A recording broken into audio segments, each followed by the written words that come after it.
suafa Malumalu le tātou ali e Yesu Keriso. O te whaatalofa, whaawhelo ia tuai le paia, Malumalu, o tātou nuu ma le Ekalesia. Ia whaawhelo ia tu fo i le paia o Samoa, o e o le a maua le nei whaasara launga. Whaapito au ngafa se whaamtalanga, e le paia o si o tātou nuu, le e whakasa i Loimata o Apaula. Ma lor so i fua maua ma le langi e mama. E whaatau waina, ia le tā pena le leipea o ainga te itasi. Tā Pu'eina whaale ainga ia sa uma. A o le nei polkalame. O se tā penanga whaale anga, whaasoa tuai, la unga e tusa ma manatu au tū o lea sa, ma lea sa. Tātou te mawhauwhau whaatasi i ai. A tonu foi o se fesoasoani lea mo i lātou, o lea whiangai ma le taitaina o Saunia whale ainga, i te tonu lava o le loto i whale o le ainga ia. Po lea lava le umi o tapu ma vavao o le a iai le atu nuu, ona o le nei whaama. O le a whapena lava ona whaaso atu, tā penanga mo lea sa, ma lea sa. Ia manuia lau whaafonga anga. Tātou te talo. Lo mātua tua pa i ai. Wana o lau fio le tupu sili o le langi, ma le lalo langi. O lea tua pulea o au lau fio, o le whaapongai o le ola, ma le manuia o malawa. O mātou te talo i lau fio ta maa, a fio I folo nganga pa ia tauto o luaina I mātou. Tauto o luaina le nei whaasoa, ina ia pa I atu ia nganga o lau whana, se upu o le tala le lei o le a folafolaina. Whaamanu ia lau a fio I le whaafafonga si o mātou nu. E mai se foi o Samoa uma, o lo uma ua mai le nei whaasalalau. Alo whangia si o mātou watu nu umale lalolangi. A o iai I whaingatā o na o le whaama.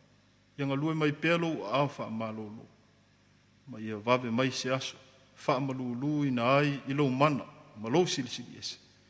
Le mā losi o le nei whaama. O mātou te talo, e ala lava le suafo Yesu Keriso lo mātou wali. Amen.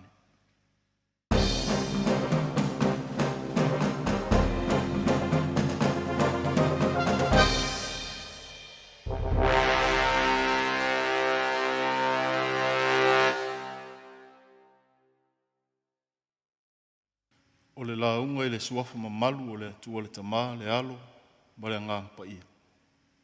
Amen. O mō le matua o le launga I le Tusi Faitau o le nei sa. Ke nese lo na mta upa sifunu walu. Alo na foi upa sifunu ma le wha. E iai e se mea e whaingatai le li. O na pō ua tu Pu'eina o te toi foi mai iai e a te oe I le la tausanga. E maua mai iai e Sara e tamatane. Lau tua mawhauwhaunga o le nei sa. E tu sai ma le whaasinonga le Tusi Faitau Aso o le Ekalesia. E leo se mea mali. E leo se mea mali. No laughing matter. Le tolu ai nei o sa whaasolo Faitau ngā tusi pa ia le Ekalesia. I le manatu ta iala e whapea. Whesa ngai ma le pō liuli.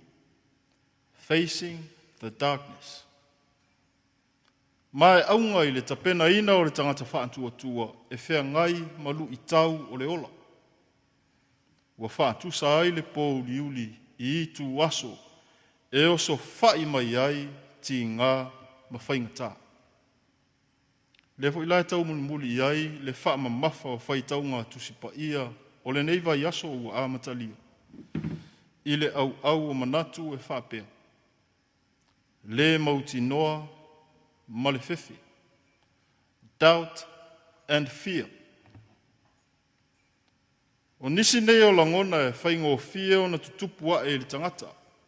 Pe a whesa ngai ma le pō liuli o mea whaingatā. o langona le mautinoa, po o le talitonu ma le masalosalo, atoa ai ma langona o le fefe ma le popole. O le mata upula ua patino mo le nei aso, o langona le talitonu o le loo matua o Sara, ina ua whaalongo atu, o fola e le alii ia Abraham, nate whanauina se tamatani. O le pauli uli tele lea ua whesangai nei masara, o talitonunga ma o onga whaale nātura ua maasani eile soifua. Ua whainga tāo na momotu ese ma le mawhau o Sara, leanga whaale nātura, e le mawhai ese lo matua, ona toi whanauina se tangata.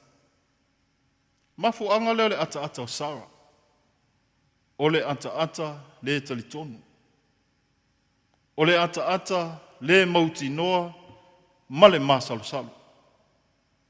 Ma o I tonu lea e whanau mai eile au tū o le ni aso, e leo se mea maali. O le mea leo I loa e Sara, e leo se tangata lea e tala noa molonali. E leo se tangata lea ua fola ina le whaamanuyanga mo ia. A o le atua lava. O le atua silisili ese. O le atua malosi. O le atua matautia. Le atua o fola. Na o si whea ngainga ma Abraham. O le atua o le whaapongai o le ola ma le manuia. O le atua e iai I mea uma.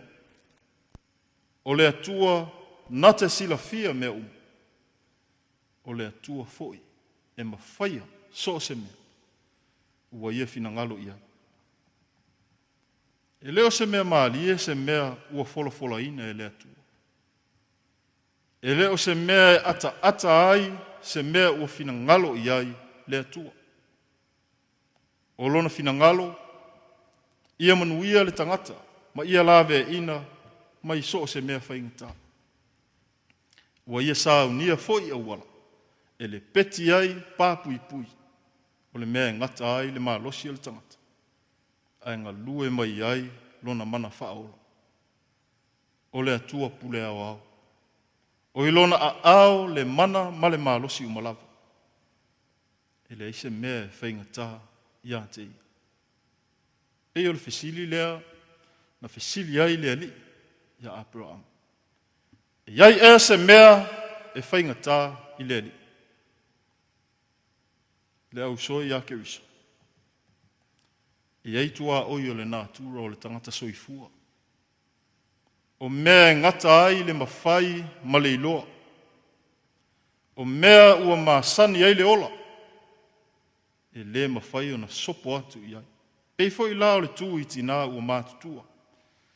Lea sa whai ma whaapa ia mata ia Sara.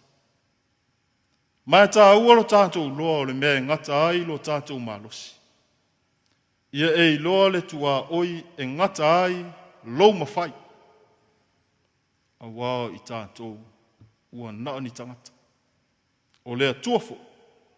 O ia lava o lea tua. E awane I whaapongi sa ina ai I tātou I le silisili ese. Ma le matautia o lea tua. Nā te mawhai ai so se mea ua ia fina ngalo ia. Ua whea ngai I tātou matapu ana o le whaama.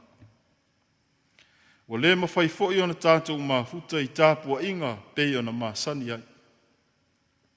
Mai le tutupu fua nei mea.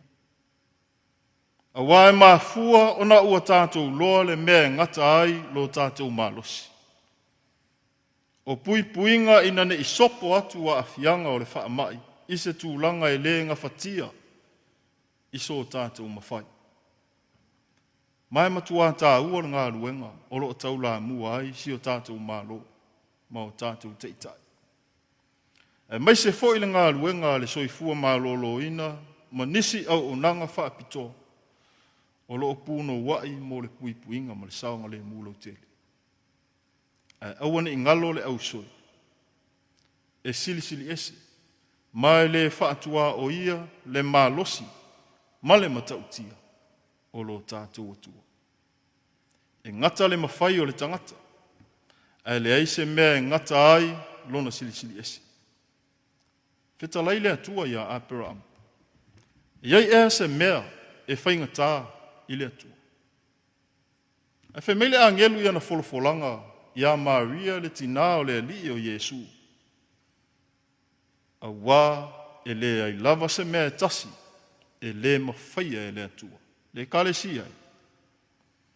Ia tātou tuli vai whaatasi i le tatalo whaamaoni i le atua. Ma ia tātou talitonu ma le whaatuatua.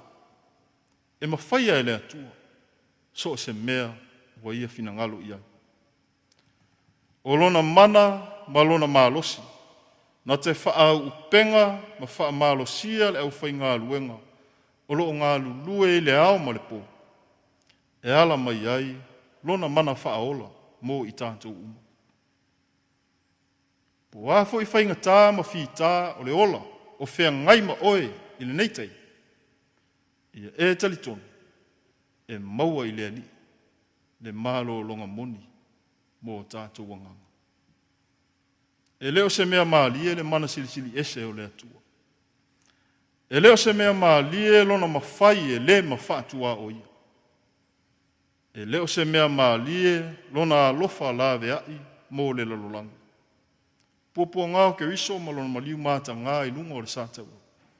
Ua tātou loa tino ai le wha maoni o le alofa o le atua i le tangata. Na whātautau wina o ia ono o a tātou o ngasala. Ua tātou manu mā lofo i whātasi ma ia i lona toe tūma malu. Pe a whai tātou te talia o ia i le salamo. Ma le whātua tua wha mao. Ia tū mau i le atua le vi inga. Nei se ia o i le whaababau. Amen.